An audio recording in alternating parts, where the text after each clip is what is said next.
Bonjour à tous et bienvenue sur la chaîne Monsieur Rabbit. J'espère que vous allez bien. Comme tous les jours, on est parti ensemble pour un quart d'heure d'actu crypto, memecoin, NFT et jeux blockchain. Si c'est pas encore fait, pensez à vous abonner à la chaîne. Et aujourd'hui, entre autres choses, on va parler du plus gros memecoin sur la blockchain Bitcoin qui a atteint un nouvel ATH, un nouveau point le plus haut. Également aussi, je vous précise que la vidéo du jour est réalisée en partenariat avec Cryptonaut. Et Cryptonaut, c'est un site d'actu quotidien, donc actu crypto et NFT. Pour rappel, c'est dispo en français et c'est gratuit, tout est gratuit. Il y a aussi un canal Telegram qu'on peut rejoindre pour être tenu au courant des différentes news qui tombent au fur et à mesure. Il y a aussi des guides, des outils, pas mal de choses, donc allez faire un tour dessus. Vous retrouverez le lien de Cryptonaut juste en dessous, en description et en commentaire épinglé. Allez, comme tous les jours, on démarre directement par jeter un œil sur le marché crypto. Alors, rien d'alarmant, même si effectivement tout est rouge et qu'on se tape des entre moins 5 et moins 10%. Mais regardez, le Bitcoin toujours aux portes des 100 000 dollars, l'Ethereum pareil pour les 4 000. Pour l'instant, rien d'alarmant. Et personnellement, je pense toujours qu'on est qu'au début de ce bull run. Mais bien sûr, ne l'oublions pas, vraiment, s'il y a un conseil à retenir, c'est celui de cette vidéo-ci. Donc on atteint les 100 000 et maintenant, le conseil, qu'est-ce que c'est? Alors allez voir la vidéo, mais pour faire simple, le conseil, c'est prenez des profits, parce que oui, on est beaucoup à penser qu'on est au début de ce bull run, mais on ne sait jamais, peut-être que il peut y avoir un Black Swan, une très mauvaise nouvelle, et que tout s'écroule et on perd, je sais pas, 40% d'un coup, du jour au lendemain. Tout est possible en crypto, vraiment. Et de toute façon, même si on vit un bull run d'anthologie, il y aura des retracements, forcément, comme celui-ci. Et malgré tout, ça n'a pas empêché un des plus célèbres memecoins d'atteindre un nouvel ATH, un nouveau point le plus haut hier. On parle du PP. Alors vous le savez, j'en parle depuis un moment. Moi perso, j'ai un bon bac de PP et je suis très bullish dessus. Et donc le PP a atteint un nouvel ATH à 0,4027 dollars, atteignant donc une capitalisation à 10 milliards, je crois, un truc comme ça. Ouais, 10 milliards, quasiment 11 milliards pour le PP. Et on le rappelle, les perfs du PP cette année, c'est juste incroyable. On est sur du 1500%. Pour moi, si le bull run continue, le PP devrait tout exploser. De même d'ailleurs que le MOG, qui lui aussi a atteint un nouvel ATH hier. Ce faisant donc, il passe numéro 1 de la tendance Shaman Coin devant Popcat et capitalisé à 1,455 milliard, assez incroyable. Et autre crypto qui a aussi atteint un ATH, donc hier aussi pareil, c'est la crypto Dog, qui est en fait la plus grosse capitalisation de même coin sur la blockchain Bitcoin.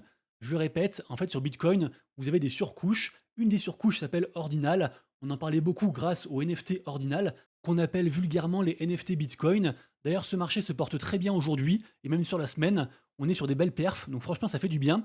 Et donc, je disais les runes. En fait, les runes, c'est sorti il y a environ un an, et donc quand c'est sorti, n'importe qui pouvait inscrire donc une rune, une sorte de même coin sur Bitcoin. Du coup, il y a un ordre, et par exemple, la rune numéro 3, donc la troisième rune inscrite en tout premier, c'est le Dog Go to the Moon, et cette rune a été faite par un influenceur qui s'appelle Leonidas, qui est une des personnes les plus influentes de l'écosystème ordinal, qui tient un podcast, etc., qui avait d'ailleurs aussi, on se rappelle, fait un immense airdrop de NFT qu'on appelle Runestone, des NFT au graphisme monolithique, on les voit ici, et donc ces NFT, il y en avait 112 000, on les voit ici, avec un floor price à 0,0083 Bitcoin, et bien ces NFT, ces 112 000, ont été airdroppés à des gens, et après les holders ont perçu donc la crypto Dog.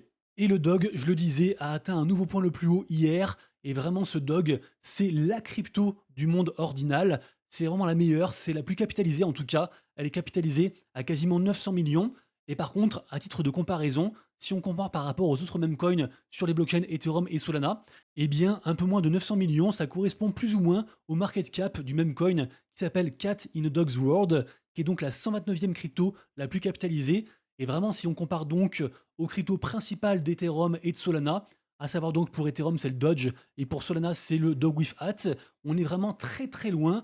Et donc les gens disent qu'il y a beaucoup de marge de progression par rapport à cet écosystème, sachant que cet écosystème est quand même moins connu, même si en vrai pour y accéder, il faut juste avoir un wallet Bitcoin et le connecter à par exemple Magic Eden, la marketplace qui est ici.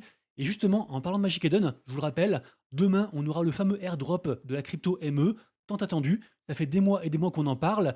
Et pour rappel, les gens qui vont être airdroppés sont ceux qui ont fait de l'activité sur Magic Eden, notamment du volume côté rune. On s'est aperçu que ceux qui ont fait du volume côté rune et côté ordinal ont été bien plus récompensés que ceux qui ont fait du volume NFT côté Solana par exemple.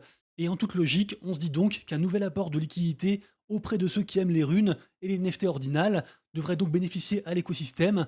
En effet, si vous kiffez cet écosystème et vous recevez, je sais pas, 10 000 $, il y a des chances que vous réinvestissez une partie de ça dans votre domaine. Pour l'instant, au pré-market, un token Magic Eden coûterait 4,4 $. Après, on le rappelle, le pré-market, c'est jamais exact, mais voilà, ça donne une certaine indication et surtout, il y a beaucoup de volume et ça témoigne vraiment l'intérêt qu'ont les gens par rapport à ce token. Beaucoup le comparent au airdrop qui est tombé il y a pas longtemps, le airdrop de Hyperliquid qui a vraiment régalé la commu. En plus, cerise sur le gâteau, on a des rumeurs de listing sur Binance. On verra ce qu'il en est. Le airdrop, la sortie de ce token, c'est donc demain à 15 h, mardi 15 h. Ensuite, autre token qui fait beaucoup parler actuellement, c'est le meme coin Cult, qui appartient donc à l'écosystème Melody Maker. Ça fait un moment qu'on l'attendait celui-là vraiment. Alors les Melody Maker, c'est ces NFT-ci qui symbolisent à la fois le côté DGen Web3, mais aussi le côté anti-culture et anti-woke. Le floor price, le prix plancher, c'est 5,2 Ether, donc c'est assez élevé, même si on prend quasiment un moins 20% aujourd'hui. Forcément suite au token, vu que les gens se sont fait dropper des choses, bah après forcément aussi les prix baissent en conséquence. C'est du classique de partout. Pareil ici pour la seconde collection, les Remilio, qui passent donc à 1,3 ETH, avec pareil aussi un moins 20%. Et donc c'est aussi pour ça qu'on se dit que les NFT PGP Wins, dont je parle depuis un petit moment, parce que je vous le rappelle, ils vont faire un méga airdrop de leur tout nouveau meme coin, qui s'appelle le Pengu. Allez voir la vidéo que j'ai faite vendredi pour en savoir plus sur ce airdrop, mais vraiment le token Pengu, ça va être, je pense, un truc de fou. Et vu que le token culte est sorti à un market cap d'environ 600 millions, on se dit que le token Pengu devrait être au moins 2 à 3 fois supérieur.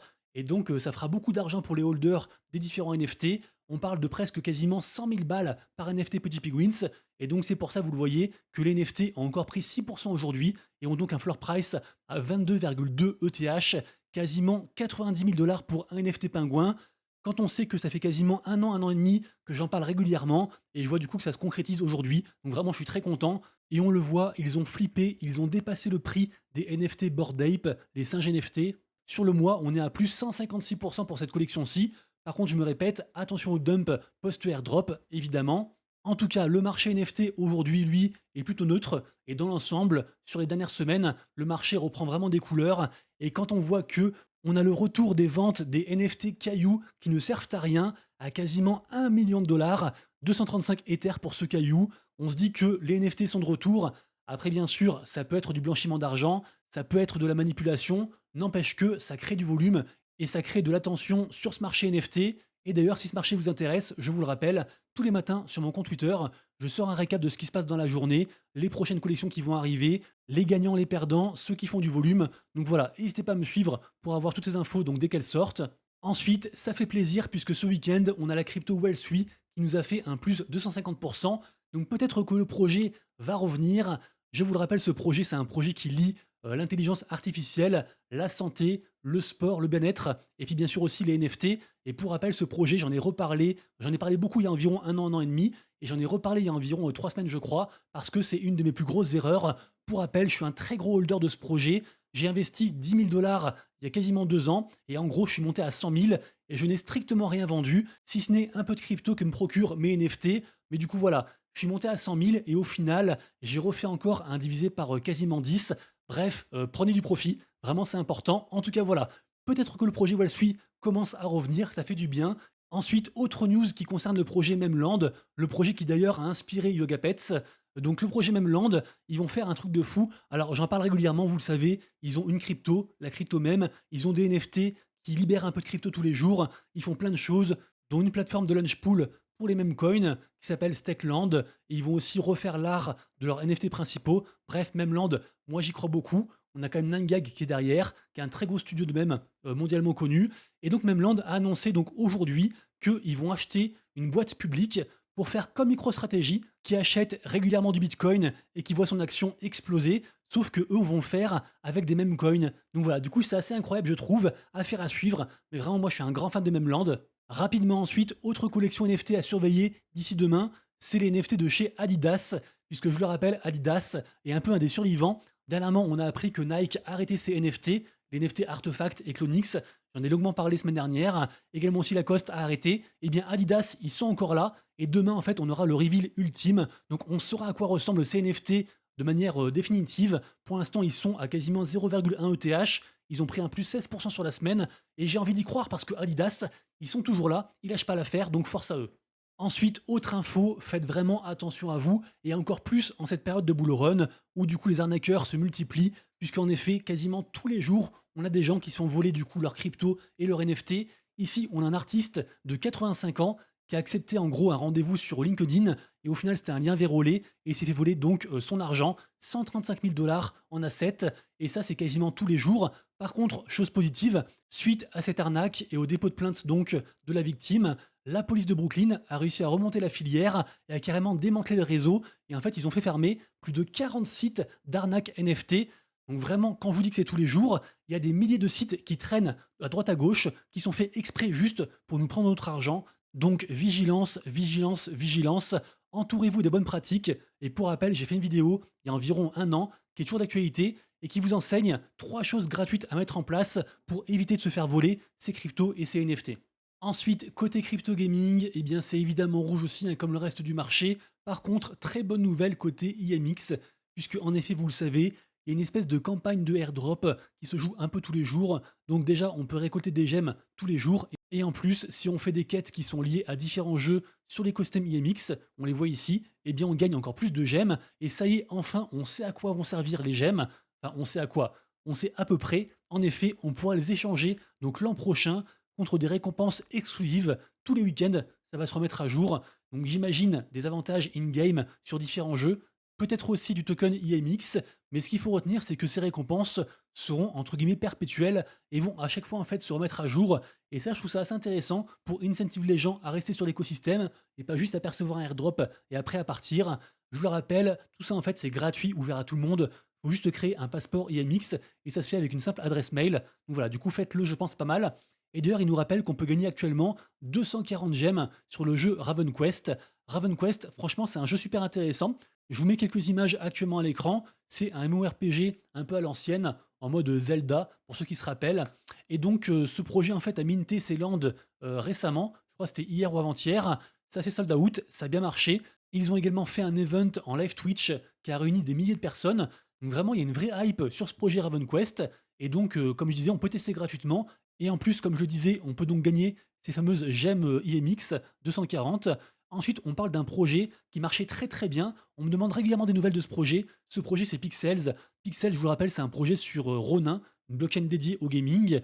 C'est un peu une sorte de jeu de farming et de jeu d'exploration de quêtes, choses comme ça. Un peu aussi en mode RPG, vite fait. Le token Pixel se comporte pas si mal, même si, on le rappelle, il était monté très très vite et très très fort quand il est sorti en début d'année. Et vraiment, son airdrop avait régalé. Pour un jeu gratuit, certaines personnes avaient récolté plusieurs milliers de dollars, parmi les personnes bien sûr qui avaient commencé à y jouer au tout début. Mais vraiment, c'était une dinguerie à l'époque.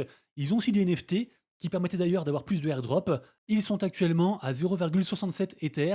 Et d'ailleurs, ils ont pris plus 30% cette semaine, notamment en fait en réponse à un événement qui commence dès demain et qui durera pendant, je crois, 3 mois. Donc c'est un long événement, mais il y aura des récompenses chaque semaine. Et il y a quand même 4 millions de dollars en token pixel à gagner. Et en gros, c'est une guerre des guildes, parce qu'il y a différents clans, différentes guildes dans le jeu. Bref, renseignez-vous sur Pixels, mais le jeu marche toujours très très bien. C'est un très gros jeu, peut-être le plus gros jeu sur Ronin. C'est peut-être même encore le jeu le plus joué actuellement côté Web3, parce qu'il était premier il y a encore quelques mois de ça. J'ai pas revérifié depuis. Et pour terminer, rappelons-nous que, comme pour tout le reste, côté gaming, 90% des projets sont voués à mourir. Et pour le coup, là, c'est une stat avérée. 90% sont complètement morts. Donc voilà, faites attention à vous. Ne vous attachez pas forcément trop à vos bagues et à un jeu, parce qu'on reste quand même dans un marché encore très récent, et même si on surkiffe un jeu et qu'on investit son temps et son argent, il y a toujours un risque que le projet ou son token ou ses NFT s'écroulent du jour au lendemain pour X ou Y raison, à part pour quelques jeux, je dirais, qui ont su prouver leur résilience au travers des années, comme par exemple Axie Infinity, Steppen ou encore Illuvium. Bref, faites attention à vous. J'espère que cette vidéo vous a apporté un petit peu de valeur. Si c'est le cas, pensez à liker la vidéo et à mettre un petit commentaire. Marquez valeur en commentaire. Et comme ça, je saurai que vous êtes parmi les plus courageux à être allés au bout de cette vidéo. En tout cas, nous, on se retrouve donc dès demain pour une prochaine vidéo avec donc le gros airdrop de Magic Eden. Quand la vidéo sortira, le airdrop aura eu lieu et je pense que ça a beaucoup bougé. D'ici là, prenez soin de vous, de vos proches et de vos wallets. C'était Monsieur Rabbit. Ciao.